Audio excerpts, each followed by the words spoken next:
Guys, I'm here at the press centre in Malmö with someone that you may recognise. It is not only a Balkan guy, it's the Balkan guy. It's Amir. How are you doing? I'm doing amazing. How are you?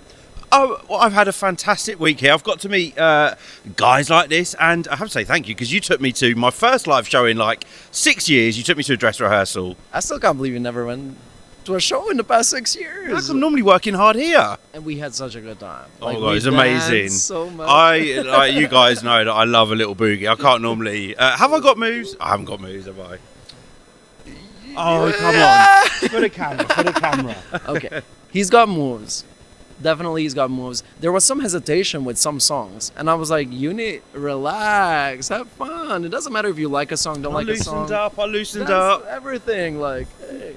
But we're here, one, to talk about you, because this is your first Eurovision experience in the press centre. You've got this fantastic channel, which, guys, if you don't know, if you don't subscribe, you must go and do that now. The name is? TheBalkanGuy. TheBalkanGuy. So make sure you give him a subscribe. But your first Eurovision as press, I want to know, first of all, what's the experience been like for you? It's been surreal. I think I'm having like a very unique experience where not a lot of people realize, but the disparity in wealth across Europe is very different. So for people from Balkans, going to Eurovision is not something that a lot of people go to actual Eurovision. I think when you're from the UK, it's a lot more common, and like most people you know that are into Eurovision end up going to Eurovision. Mm-hmm. Most people in the Balkans that are into Eurovision don't actually ever go to Eurovision because it's so expensive, regardless of where it is. Maybe only if it comes to the Balkans, it makes it a lot more possible. So for me, growing up like in a small village in Bosnia Herzegovina, I watched Eurovision with my family, and I always dreamed about going to Eurovision one day, but to me it was like an unachievable dream, like something that feels it's out of reach. And then after I started working and stuff, I was living outside of Europe for a long time. So even then, it's like, it always seemed like something that I was always aspiring to, but I could never get to. So the fact that I'm actually here now. You should be proud. I'm proud, and I'm just extremely happy and grateful. Not a lot of people, again, get this experience, so I'm really appreciating it. And I hope I'm using the opportunity to have as much fun as possible. And also, you are. But at the same time to advocate for things I believe in. Mm-hmm. Which is what we're here to talk about as well, because obviously you're from Bosnia and Herzegovina. Do you say you're from Sarajevo? Or you live in Sarajevo? I live in Sarajevo, yeah. Okay. And we miss you guys in the competition. I think your last participation was, 2016? Here in Sweden, actually, when it was in Stockholm. Maybe didn't get the best result that you were hoping for, but then we kind of saw Bosnia and Herzegovina disappear from the contest, and we want you guys back. Tell us what's happening. Is this likely to happen? Why did Bosnia and Herzegovina have to withdraw? What's like the latest news on this? And what are you doing to try and bring your country back? Okay, well, I'm gonna get a little bit technical here, so people need to like hold on so they actually understand, because I feel like not a lot of people understand why Bosnia is not participating. Go for it. Number one is Bosnia is in the debt to the EBU. We are, I think, about 8 million euros in debt, which needs to be paid. And obviously the broadcaster should be paying for it. But that's where the real issue kicks in, and that's the fact that the national broadcaster in Bosnia and Herzegovina does not receive funding from the government.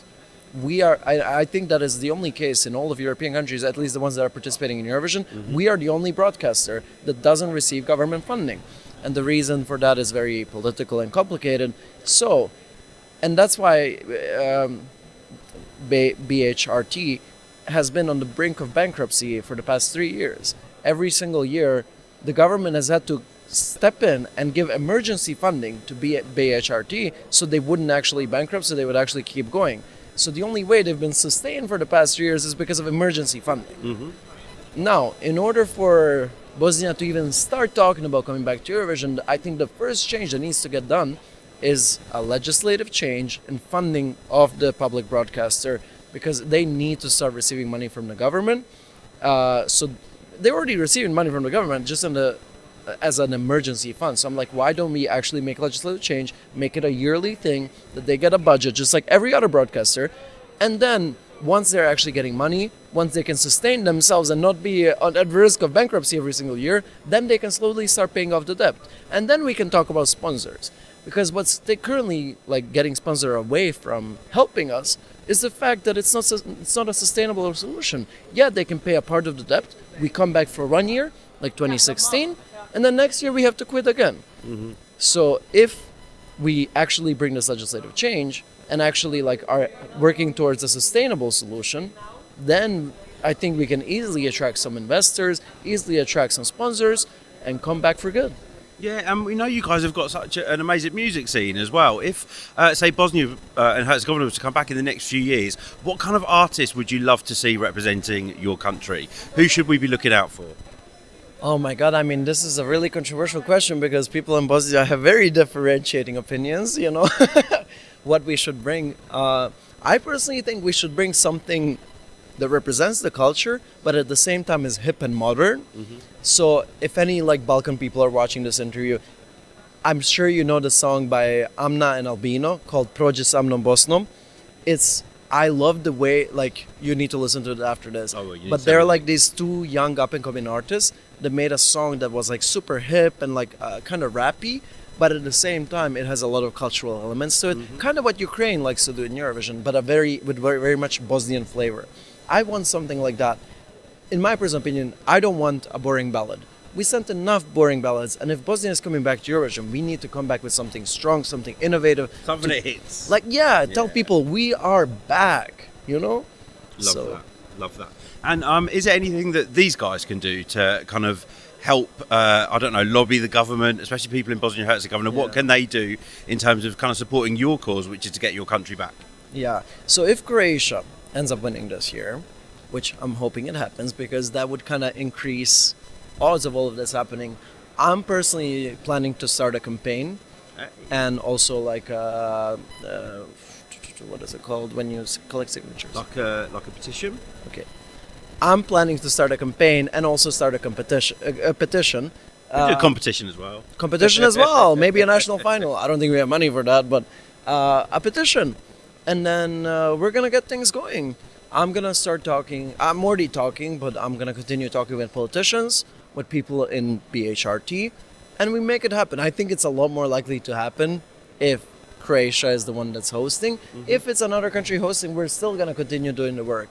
So I think what matters is constantly just putting pressure and constantly advocating for it. I think it's like if you go to the BHRT Instagram. So, okay, if you're watching this video right now, right after the video, go to the BHRT Instagram and comment their 5 recent posts and say, Bosnia, come back to Eurovision. We want Bosnia back in Eurovision. That's how you send the message, like that they actually see that people are wanting Bosnia, and people are wanting Bosnia back. I'm sure they are. No, we do, and like, I think even if Croatia don't win this year, you should still start that campaign and that petition, and Eurovox will throw their weight behind it as well, because we can't wait to have you guys back in the family. You've been sorely missed. Now you are from a very beautiful country which I have visited before, but I ask this of everyone: if you were to give me a Balkan guy a day out in Sarajevo or Bosnia and Herzegovina, what would we be doing? And please, let's end the night with cocktails. That's always the best way to end it. Of course we're ending the night with cocktails. I mean... Starting the day with cocktails, mate. Starting as well, depending on what the day is like. I mean, I would take you to see the nice things. I am personally a type of person that likes to see a city from up top. So I like going up on the hills or like up on a tall building. So you best see the city from above. You got beautiful mountains. Yeah, and you have Sarajevo is like mountains all around the city. So you can take like a cable car up on the hill, get a nice view, have some coffee there, then go down to the old town, have some traditional food. I mean, but I think that's basic because every person thinks their country has the best food. I don't think Bosnia has I don't think the UK has the best food. Okay, I don't think Bosnia has the best food either, but we have amazing food. So, Cevapi? Yes, very unhealthy, but amazing. That's how I ended up like this. No. The best cevapi I like in Sarajevo. I can vouch for that. Then have some food, then go explore some of the museums. Because, I mean, the Bosnian history is so rich, and there's so much to explore there from the war and all other things that Sarajevo has gone through. And just explore, like walking through the city, because Sarajevo as a city is quite literally a walk through time, because you're walking from Ottoman time, stepping into Austro-Hungarian times, stepping into communist times, and then stepping into like the new age buildings. So it's quite literally a walk through time, and it's really cool. And then finish the night off with some cocktails. Yeah, which bar would we be hitting up for the cocktails though? Where's like your favourite spot? I can't say that for free. They're not sponsoring me. Maybe if you say it, they will. Okay, my favorite bar is Blind Tiger. So Okay. if you're coming to Sarajevo, Blind Tiger, amazing cocktails. That's where we'll find you. Yeah. Oh, probably, yes. What cocktail would you have? Okay. I'm going to judge you on this answer as well. You're going to judge me on this answer? A little bit. No. I like a nice gin fizz without sugar. A gin fizz without sugar? Yes. Okay. So well, just, I'll be... it's very basic. It's lime, it's soda water, and gin. Okay. It's simple, but so effective and so delicious. Yeah, I would force you to have a mojito with me, but we love your passion for your country and for Eurovision. Please keep up with this campaign, and guys, do go and do what he said on the BHRT. Have I got that right? Yes. Their Instagram, and go and comment. And we will see you next year, hopefully in Zagreb, maybe, Yes. and we will catch up on how this incredible. campaign is going. Imagine if Bosnia comes back, Montenegro comes back, Macedonia, Bulgaria. Like, let's have a Balkan reunion in Zagreb next year. Yes. I mean, I don't know when you guys are watching this video. Maybe the winner is already announced. Tomorrow. Okay, so winner is not yet announced. No. But we'll see. Wherever we are, let's have a Balkan reunion. Let's bring back all the Balkan countries and just have a good time. That's it. Thank you so much. We can't wait to catch up with you again. Thank you. Thank you so Cheers. much.